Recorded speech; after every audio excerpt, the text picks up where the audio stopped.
আমার আজকের আলোচনার বিষয় দুটি।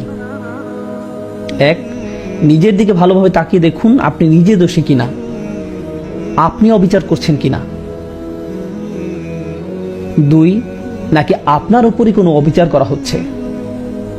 আপনার উপর অনেক বিষয় নির্ভর করে। যদি আপনার প্রতি অন্যায় চলতে থাকে তাহলে একসময় আপনি ভেঙে পড়বেন, নিজের দায়িত্বগুলো ঠিকমতো পালন করতে পারবেন না।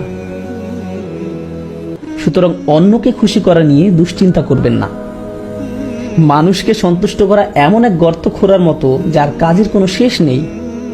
আপনার কাজ তাই আল্লাহকে খুশি করা। আপনি যদি এখনই মারা যান তাহলে যেন আল্লাহর সামনে দাঁড়িয়ে পূর্ণ চেতনা নিয়ে বলতে পারেন, হে আল্লাহ, আমি কারো অধিকার কম দেইনি, আমি কারো প্রতি অবিচার করিনি। আমি জানি তারা সবাই হয়তো এমনটা মনে করে না, কিন্তু তুমি আর আমি জানি আমি কতটুকু করেছি বা করিনি। এটাই ইহসান। ইহসান হলো আত্মসচেতনতা।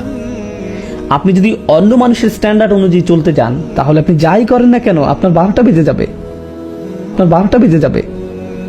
আমাদের মা বাবারা হয়তো এমন পরিবেশে বড় হয়েছেন যে আপনি হয়তো কোনো হাসপাতালে কার্ডিয়াক সার্জারির হেড, বা আপনি হয়তো আপনার ভাই বোনদের মধ্যে সবচেয়ে ভালো, কিন্তু তাও তারা বলবে তোমার কাছ থেকে আমি আরো বেশি আশা করেছিলাম।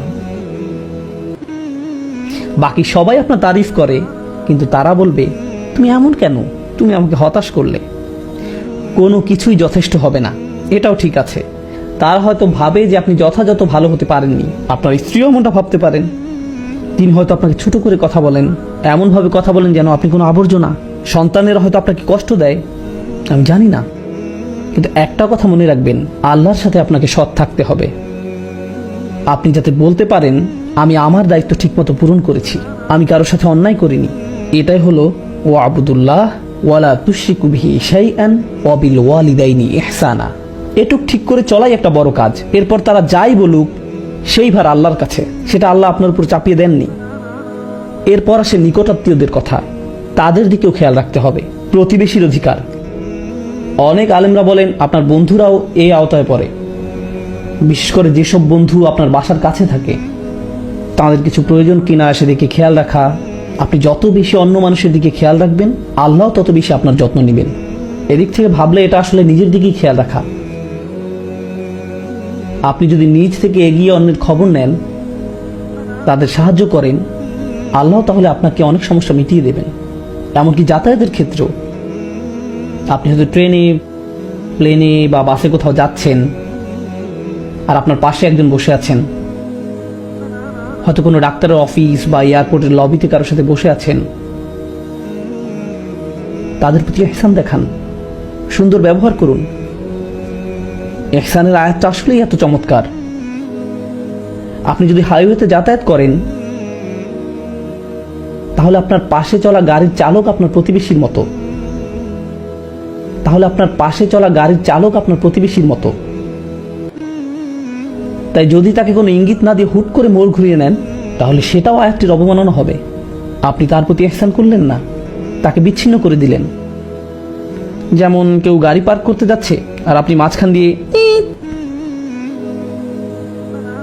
কারণ আপনার হয়তো জুমার নামাজ ধরতে হবে, কিন্তু এতে করে আপনি আপনার প্রতিবেশীর প্রতি ইহসান নষ্ট করলেন। ইহসান হলো তার প্রতি দয়া দেখানো, ভালো ব্যবহার করা। তো এই ভালো ব্যবহার দেখানোটা পরিবারের মধ্য থেকে শুরু হয়ে বাইরের দিকে বিস্তার করবে। এই আয়াতের ব্যাপারে এটা বলে আমি শেষ করতে চাই, প্রথমত আল্লাহর সাথে ন্যূনতম একটা সম্পর্ক ধরে রাখা, এরপর আসে আপনার মা বাবা, তারপর নিকটাত্মীয় আর প্রতিবেশীদের অধিকার। এটা আসলে কি বোঝায়? আপনার হৃদয়ের সাথে যেই সম্পর্কটা সবচেয়ে বেশি জড়িত সেটার গুরুত্ব সবার আগে, এরপর বাকি মানব সম্পর্কগুলো, যার মধ্যে প্রথমে আসে আপনার মা বাবা, তারপর নিকটাত্মীয়, স্ত্রী সন্তান, এরা সবাই এর অন্তর্ভুক্ত। এরপর এটা বাইরের দিকে আরো বিস্তৃত হবে। কিন্তু দুর্ভাগ্যজনকভাবে এর উল্টোটাও দেখা যায়। সমাজে আপনি কাউকে দেখতে পান যিনি অনেক ভালো, অন্যদের সাথে ভালো আচরণ করেন, সালাম বিনিময় করেন, খুবই ভালো লোক, কিন্তু যখন তিনি বাসার দরজা লাগান তারপর তিনি ফেরাউনের মতো হয়ে যান। আপনি তাকে চিনতেই পারবেন না। ওনার কি হলো? তার কণ্ঠ বদলে যায়, মেজাজ নষ্ট হয়ে যায়, মনে হয় তিনি যেন অন্য কেউ, তিনি যেন অন্য কেউ। আল্লাহ আমাদের এই সম্পর্কের সিরিয়ালটা দিলেন, কারণ বাইরের সবার সাথে ভালো ব্যবহার করে কোনো লাভ নেই যদি আপনি মা বাবার সাথে ভালো ব্যবহার না করেন, কিংবা আপনার স্ত্রী বা সন্তানদের সাথে ভালো ব্যবহার না করেন, প্রথমে যদি এটাই না করতে পারেন, তাহলে বাইরে যা দেখান তার পুরোটাই আপনার মিথ্যা, এর কোনো মূল্য থাকবে না। এই জন্য এই আয়াতটা নিয়ে বাস্তবতার প্রেক্ষিতে কথা বলতে চেয়েছিলাম। আমি বুঝি যে পুরুষরা অনেক চাপের মধ্যে থাকেন, কিন্তু যদি আপনার দায়িত্বগুলো ভালোভাবে পালন করে যেতে চান, তাহলে অবশ্যই আপনার নিজের প্রাথমিক অধিকারগুলো নিশ্চিত করতে হবে, কারণ এটা একজন মানুষের চাহিদাও বটে। যেমন যদি আপনার সন্তান আপনাকে সম্মান না করে, ন্যূনতম সম্মানটাও না দেখায়, আপনাকে সালামও না দেয়, এটা আপনার ভিতরে চিবিয়ে খাবে, আপনি কষ্ট পাবেন, আপনি বুঝতে পারবেন না এটা আপনার অন্যান্য কাজে, অন্যদের সাথে কিভাবে কথা বলছেন তাতেও প্রভাব ফেলছে, মানসিক এবং আধ্যাত্মিকভাবে প্রভাবিত করবে। তাই এই সম্পর্কগুলোর যত্ন নিন, অন্যের প্রতি দায়িত্ব পালনের দিকে খেয়াল রাখুন, তার পাশাপাশি নিজের অধিকারগুলো চাইতে শিখুন, কিন্তু সতর্ক থাকবেন যেন কোনো ক্ষেত্রে সীমা লঙ্ঘন না হয়ে যায়। আল্লাহ যেন আমাদেরকে ভারসাম্যপূর্ণ মানুষ বানিয়ে দেন।